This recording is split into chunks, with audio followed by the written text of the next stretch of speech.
Çfarë është një institucion që përjashton?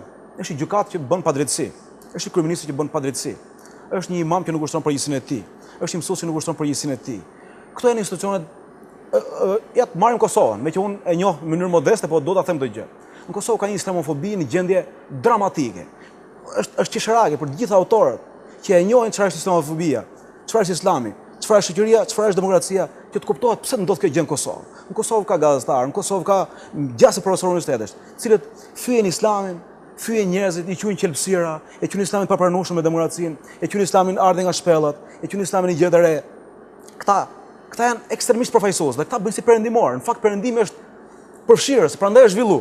Tash këta shikoj çfarë lloj kaosi total në mendet e tyre. Janë përfaqësues në ekstrem në emër të perëndimit, që perëndimi është përbashkues. Përbashkues, një paradoks i çuditshëm. Është paradoks jashtëzakonshëm.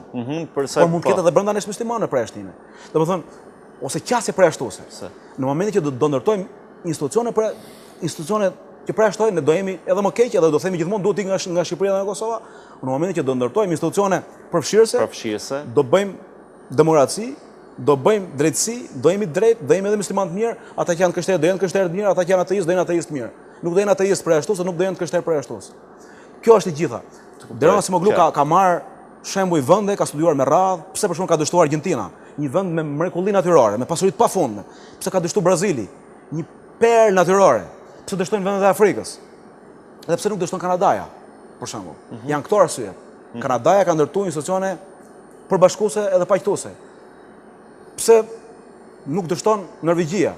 A dini që në Norvegji ka dhe policia që rrin me shami, respektohet deri në këtë mas besimi i tjetrit?